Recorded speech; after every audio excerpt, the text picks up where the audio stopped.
इकाई 5 संस्कृति विषय का बोधन और शब्दकोश का उपयोग। प्रश्न नंबर 1, शब्दकोश का क्या उपयोग है? उत्तर, किसी भाषा के शब्द और अर्थों के संग्रह को शब्दकोश कहते हैं। शब्दकोश में हम शब्दों को ढूंढते हैं, उनके अर्थ को जानते हैं और शब्दों से जुड़ी अन्य जानकारियां भी प्राप्त करते हैं। शब्द ढूंढना। शब्दकोश में सभी शब्द आकारादि क्रम में दिए जाते हैं, यानी सबसे पहले आकार के शब्द, फिर आकार के शब्द, फिर इकार के शब्द आदि। यानी हमें गमला शब्द ढूंढना हो तो हम उसे खा से शुरू होने वाले और घा से शुरू होने वाले शब्दों के बीच ढूंढेंगे।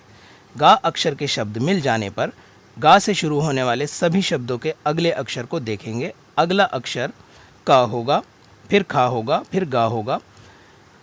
इस तरह हम तब तक देखेंगे जब तक अगला अक्षर माँ नहीं हो जाता। इसके बाद तीसरा अक्षर ढूंढा जाएगा। तीसरा अक्षर ला आने पर शब्द की तलाश पूरी होगी। शब्दों के अर्थ ढूंढना। कोई पुस्तक या पाठ पढ़ते समय हमारे सामने कई ऐसे शब्द आ जाते हैं जिनका अर्थ हमें नहीं पता होता है। इन शब्दों को पहले शब्दकोश में ढूंढा जाता है, जैसे कि ऊपर बताया गया है। शब्द मिल जाने के बाद उस शब्द के ठीक सामने उसका अर्थ लिखा हुआ होता है। अन्य जानकारियां प्राप्त करना। शब्दकोश में किसी शब्द का अर्थ बताने के अलावा कुछ और जानकारियां भी होती हैं, जैसे शब्द किस भाषा से लिया गया है, शब्द का लिंग स्त्रीलिंग या पुल्लिंग, शब्द की पहचान जैसे संज्ञा, सर्वनाम या विशेषण आदि। शब्द का उच्चारण, उस शब्द से बनने वाले दूसरे शब्द। प्रश्न नंबर 2, भारत में मनाए जाने वाले प्रमुख त्योहारों के बारे में बताइए। उत्तर, भारतीय सभ्यता और संस्कृति के विकास में अलग अलग जातियों, धर्मों और समुदायों का हाथ रहा है। त्यौहार संस्कृति और सभ्यता का अहम हिस्सा होते हैं। त्यौहार का मानव जीवन के साथ गहरा संबंध है। हर देश में रहने वाले लोग अपने आनंद के लिए त्यौहार मनाते हैं। जिस प्रकार समय के साथ साथ हमारी सभ्यता और संस्कृति में बदलाव आते हैं, उसी प्रकार त्यौहार को मनाए जाने के तरीके में भी बदलाव आता है। शरद ऋतु यानी सर्दियों के प्रमुख त्यौहार। हमारा देश एक कृषि प्रधान देश है। यहाँ फसलों के पक जाने पर उन्हें काटा जाता है, जो किसान की वर्ष भर की मेहनत का फल होता है। इसी खुशी में कई त्यौहार मनाए जाते हैं। इसके अलावा सर्दियों के मौसम में कई अन्य त्यौहार भी मनाए जाते हैं, जैसे नवरात्र, दुर्गा पूजा, दिवाली, विजयदशमी, दशहरा। बसंत ऋतु के प्रमुख त्यौहार। बसंत ऋतु में फसल की कटाई से जुड़े प्रमुख त्यौहार हैं मकर संक्रांति। इस त्यौहार के साथ मौसम में बदलाव शुरू हो जाता है। देश के अलग अलग हिस्सों में इसे अलग अलग नाम व रीति रिवाजों के साथ मनाया जाता है।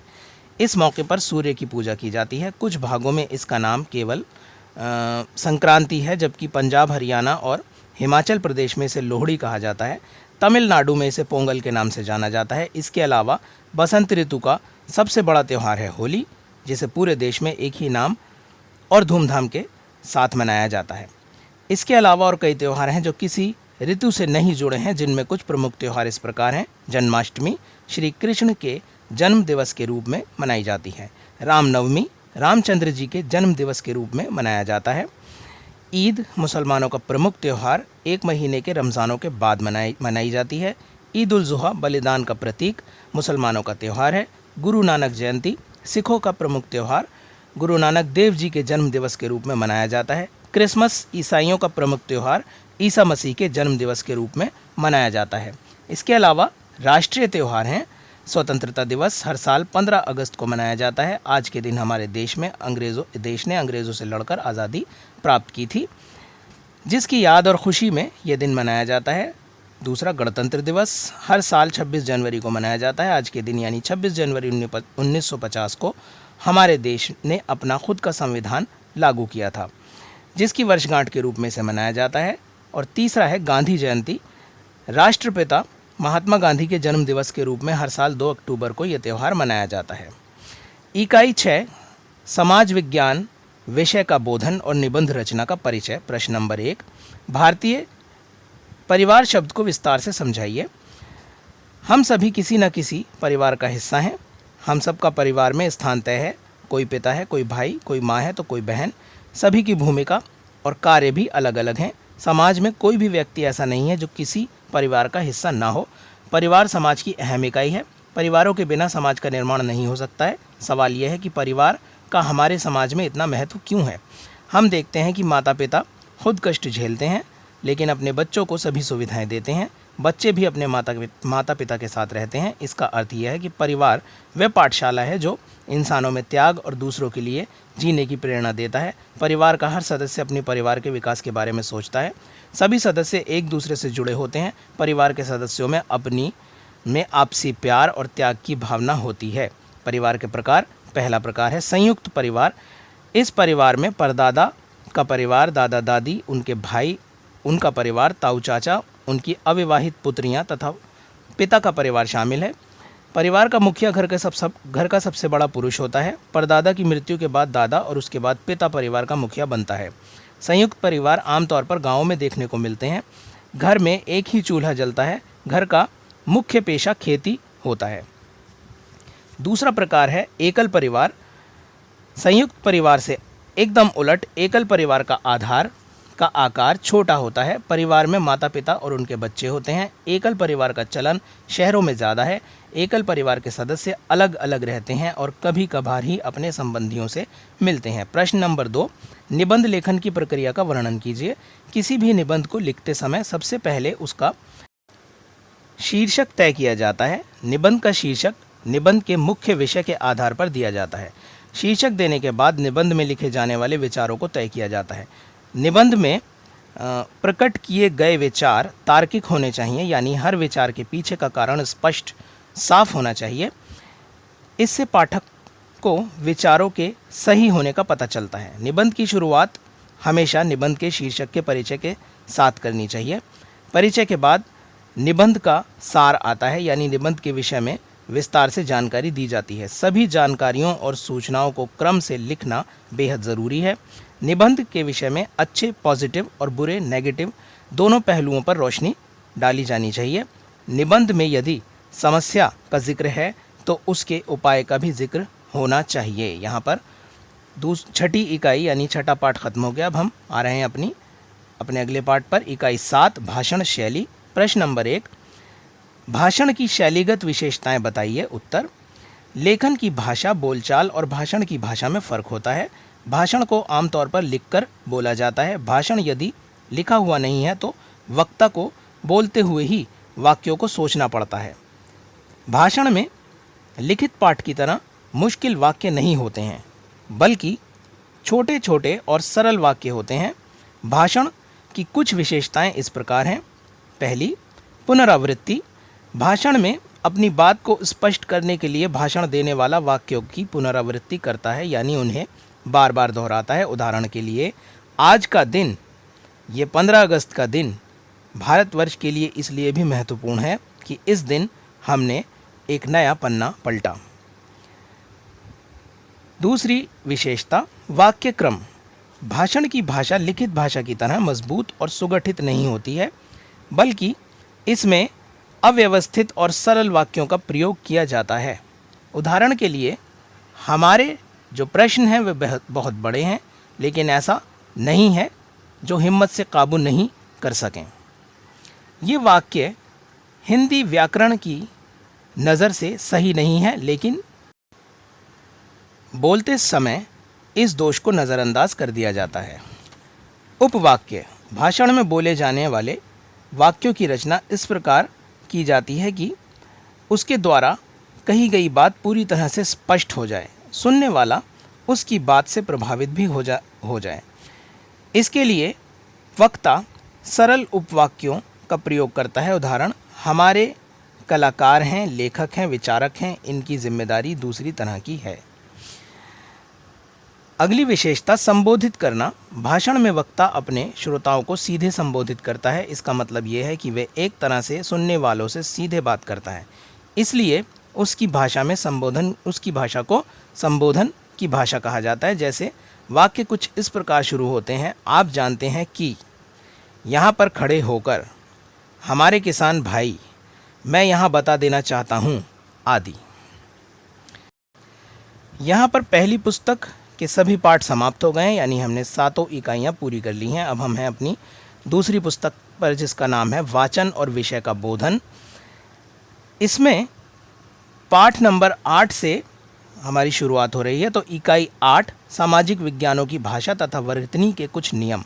प्रश्न नंबर 1, वर्तनी संबंधी नियम क्या हैं? हिंदी भाषा में बहुत सारे शब्द किसी एक शब्द से बनते हैं, जैसे दया शब्द से दयालु, दयावान, निर्दयी आदि शब्द बने हैं। यहाँ दया शब्द में प्रत्यय का प्रयोग किया गया है और अन्य शब्द बनाए गए हैं, इसे प्रत्यय प्रयोग कहते हैं। इसके कुछ नियम इस प्रकार हैं। प्रत्यय ई, इस प्रत्यय को शब्द के अंत में प्रयोग किया जाता है। बड़ी ई का प्रयोग करके शब्द के रूप में बदला जाता है, जैसे दयनीय, दंडनीय, पूजनीय आदि। प्रत्यय इक, शब्द के अंत में इक लगाकर शब्द के अर्थ में बदलाव किया जाता है, जैसे मन से मानसिक, शरीर से शारीरिक, न्याय से न्यायिक, अर्थ से आर्थिक। प्रत्यय इत, विभिन्न प्रकार के शब्दों में इसे प्रयोग किया जाता है, जैसे विकास से संबंधित से विकसित, सम्मान से सम्मानित, प्रकाश से प्रकाशित आदि। प्रत्यय ई, संज्ञा शब्दों से विशेषण बनाने के लिए इस प्रत्यय का प्रयोग किया जाता है, जैसे विजय से विजयी, पूर्व से पूर्वी, विरोध से विरोधी आदि। प्रत्यय ई, इस प्रत्यय से बनने वाले कुछ शब्दों के उदाहरण हैं। शांत से शांति, प्राप्त से प्राप्ति, उन्नत से उन्नति आदि। प्रश्न नंबर 2, भारतीय स्वतंत्रता संग्राम विषय से संबंधित कुछ बिंदुओं पर प्रकाश डालिए। उत्तर, कांग्रेस की स्थापना। अंग्रेज़ों के शोषण और अत्याचार ने लोगों में देशभक्ति की भावना को जन्म दिया। 1843 में ब्रिटिश इंडिया एसोसिएशन की स्थापना हुई। इसके कारण बंगाल के युवा वर्ग में असंतोष की भावना फैलने लगी। फिर 1885 में अखिल भारतीय राष्ट्रीय कांग्रेस की स्थापना हुई और दिसंबर में बम्बई में इसका पहला अधिवेशन हुआ। इस स्थापना में एक अंग्रेज सेवानिवृत्त अधिकारी A.O. ह्यूम का भी योगदान था। गांधी जी का आगमन। गांधी जी जब दक्षिण अफ्रीका में थे तो उन्होंने वहां की जनता को अपने अधिकार दिलाने में मदद की। 1912 में गोपाल कृष्ण गोखले दक्षिण अफ्रीका जाकर गांधी जी से मिले और उन्हें भारत आने को कहा। गांधी जी 1915 में भारत आए और देश के हर हिस्से में गए। उन्होंने जाना कि देश की हालत बहुत बुरी है और देश एक संकट का सामना कर रहा है। उन्होंने देश की सेवा करने का फैसला किया। गांधी जी अपने पहले नेता थे जिन्होंने गांव के लोगों को भी स्वतंत्रता आंदोलन से जोड़ा। क्रांतिकारी देशभक्त। अंग्रेज़ों के अत्याचार के खिलाफ भारत के युवा वर्ग में इतना गुस्सा और आक्रोश पैदा होने लगा। इन युवाओं को अंग्रेज़ों के सामने अहिंसा का व्यवहार करना और उन्हें अत्याचार न करने की विनती करना पसंद न था। वे अपने अधिकारों को लड़कर प्राप्त करना चाहते थे। इस प्रकार भारत में क्रांतिकारी नौजवानों के एक संगठन का उदय हुआ। अनुशीलन समिति, जुगांतर काल, भारत समाज आदि ऐसे ही कुछ संगठनों के उदाहरण हैं। Simon commission. अंग्रेज़ी सरकार ने ये जानने के लिए कि देश में संसदीय व्यवस्था के लिए माहौल बन गया है या नहीं, एक समिति बनाई जिसका नाम था साइमन कमीशन। इस कमीशन में 7 सदस्य थे जिनके अध्यक्ष थे जॉन साइमन। इस कमीशन की एक बड़ी कमी ये थी कि इसमें एक भी भारतीय सदस्य नहीं था। इसी कारण से साइमन जांच पड़ताल के लिए जहां भी गया उसका विरोध किया गया। लाला लाजपत राय और पंडित जवाहरलाल नेहरू ने इस कमीशन के विरोध में जुलूस निकाले और नारे लगाए, साइमन वापस जाओ। पुलिस ने जमकर लाठीचार्ज किया जिसमें लाला लाजपत राय को गंभीर चोटें आईं, जिसके कारण उनकी मृत्यु भी हुई। इस घटना से क्रांतिकारी प्रदर्शन और बढ़ गए। भारत छोड़ो आंदोलन। 8 अगस्त 1942 को बम्बई में कांग्रेस कमेटी की बैठक हुई। इस बैठक में विचार किया गया कि किस प्रकार एक ऐसा आंदोलन छेड़ा जाए जिससे अंग्रेज़ भारत छोड़ने पर मजबूर हो जाएं, और फिर भारत छोड़ो प्रस्ताव पारित किया गया। इस आंदोलन की मदद से अंग्रेज़ों को भारत छोड़ने पर मजबूर किया गया। नेताजी की आज़ाद हिंद फौज। भारत छोड़ो आंदोलन की शुरुआत में ही 9 अगस्त 1942 को गांधी जी सहित अन्य नेताओं को गिरफ्तार कर लिया गया। कांग्रेस को गैरकानूनी संगठन घोषित कर दिया गया। स्वतंत्रता आंदोलन को नए तरीके से चलाने के लिए नेताजी सुभाष चंद्र बोस ने अभियान शुरू किए। उनका मानना था कि इस मकसद को पूरा करने के लिए सैनिक शक्ति की आवश्यकता है। उन्होंने इसके लिए आज़ाद हिंद फौज की स्थापना की। तो दोस्तों, आज की वीडियो में हमने इस विषय की इकाई 5, 6, 7 और 8 को कवर किया है। इस विषय की बाकी बची हुई इकाइयाँ भी आपको हमारी आने वाली वीडियोज़ में मिल जाएंगी। चैनल को लाइक और सब्सक्राइब करें।